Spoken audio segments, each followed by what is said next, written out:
Kayo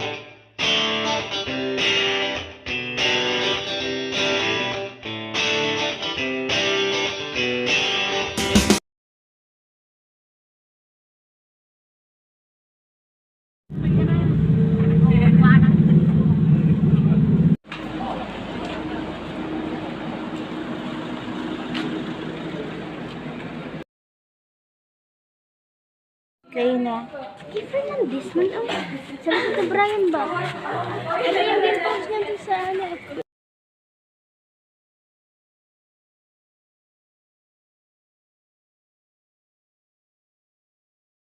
Welcome to Cebu, Taoist Temple. So yan mga mamis, mga beshe, dito po tayo mag-side trip. Kasama sa Ate Luisa. Siyempre kasama natin ang BCBP family, ka-sisters at ka-brothers natin. At mayroon po tayong kasabay na ibang grupo. Siyempre, member po rin sila ng BCBP family. At pagpasok pa lang natin dito mga mamis, mga besh, wala pong entrance fee. Bukas po ito sa publiko. Pwede po kayong pumunta dito at pumasyal na walang entrance fee. Siyempre, pagpasok pa lang natin dito mga mamis, mga beshe, mamamangha po tayo sa ganda ng temple nila.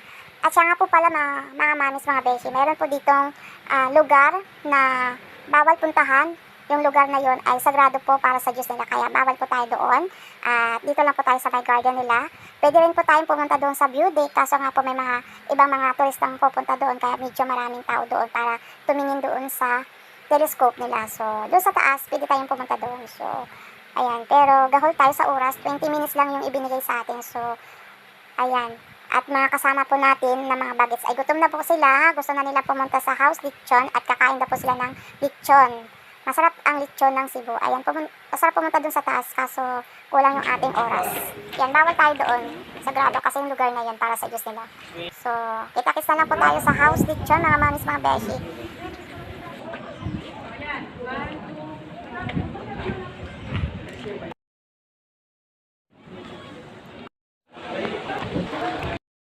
Pagpunta nyo po dito, maraming pong nakalagay dito na be silent. So, ayan, kaya tahimik lang po tayo bago. Ayan yung mga ibang grupo, taga Bulacan. Ito po yung pinaka-front nila dito.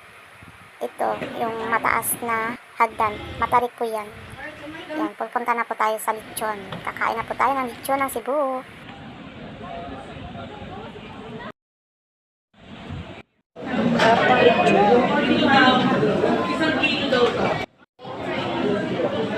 Sarap na lechon.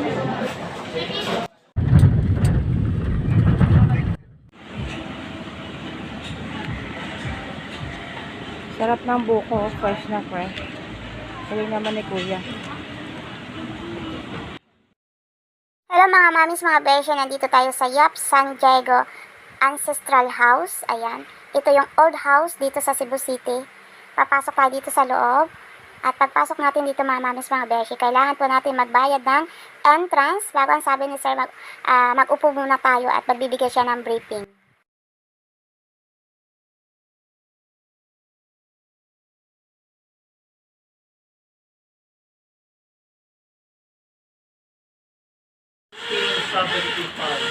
To be exact, they're 351 years old now. Considered as one of the oldest existing residential structure in the Philippines. Possibly the oldest Chinese house outside of China. So original owner, Chinese, the Yap family. Later generation, So yan, after magbigay ng briefing or orientation si Kuya, ayan, nag-ikot na tayo dito guys. Feeling ko bumalik ako na sinaunang panahon ng ating mga lolo at lola. At makikita natin po dito yung mga lumang gamit na koleksyon ng may-ari. Ayan, original ng may-ari na to guys ay Chinese. Nakita ko yung lumang lampara nila dito. Naalala ko may lampara kami noon. Nakikita ko sa lula ko. Bago ang koleksyon ng may-ari dito guys, halos santo. Mahilig siya sa mga santo, yung koleksyon niya. Ayan, pagdating natin dito sa kabilang side ng bahay, ito, mga santo pa rin yung koleksyon niya. Ayan, yung mga lumang gamit. Bago nakita ko tong lechon. Ayan, lechon sa Cebu. Masarap ang lechon ng Cebu.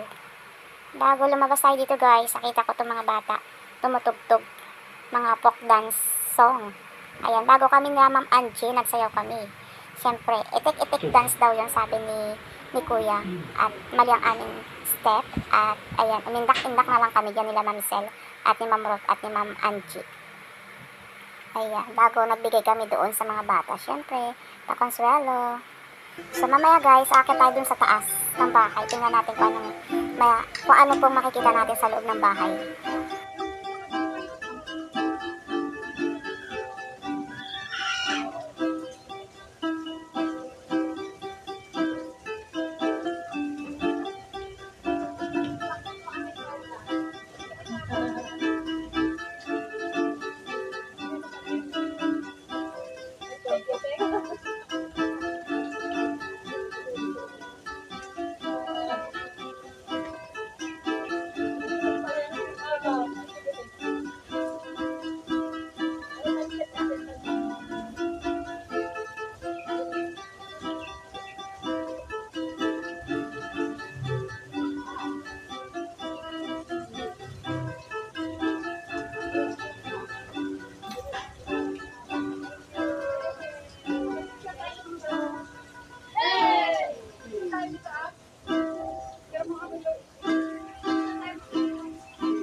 After natin sumayaw ng itik-itik dance, umakyat tayo dito sa may hagdan, dito sa taas ng bahay guys.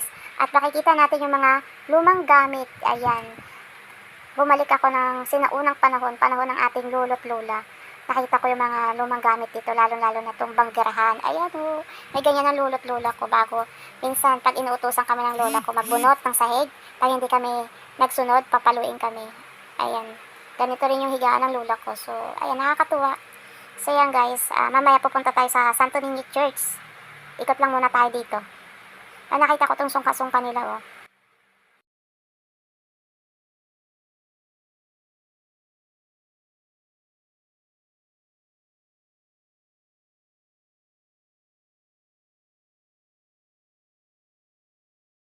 Ano sunod tayo? Magellan Cruz, ayan. Dito nyo sa Cebu matatagpuan yan guys. Sa aklat lang natin nababasa itong Magellan Cruz. Bago, papasok po tayo sa may Santo Niño Church para magdasal. At maraming taong nagsisimba ngayon. So, magdasal muna tayo dito bago pupunta po tayo sa Pasalubong Center.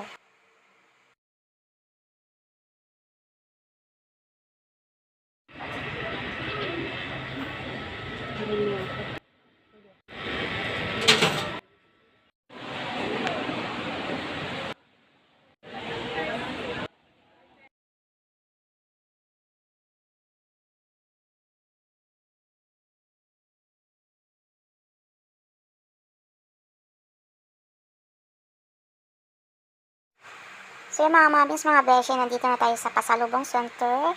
Ayan, marami kayong mabibili dito. Mga mango, dry mangoes, bago mga tuyo. Mga tuyo, mga danggit.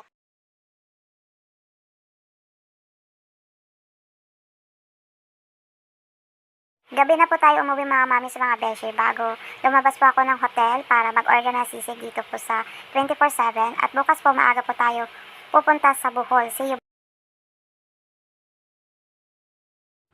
So yan mga mamis, mga beshi, napagod tayo sa ating paggagala dito sa Cebu City.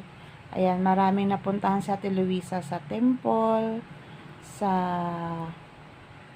Yap San Diego Ancestral House, old house dito sa Cebu. Pinuntahan natin bago yung nag-lunch tayo sa House Lechon kanina, siyempre kasama ang mga bagets.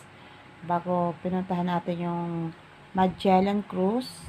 Bago kanina po, pumunta tayo sa may pier, papuntang Bohol.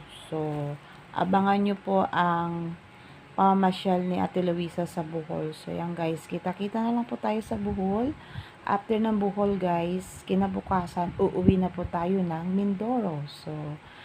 So yan guys, hanggang dito na lang ating vlog for today. Thank you so much sa walang sawang yung pagsuporta sa panonood nyo po. Salamat po. At huwag nyo pong kalimutan na kayo po ay mag-subscribe sa aming channel. Paki-like, share, ang ating mga video na ina-upload ni Tisha Gala at mag-iwan po kayo sa comment section below.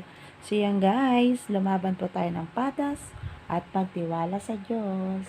Bye! Thank you for watching! Bye mga mamis, mga beshi!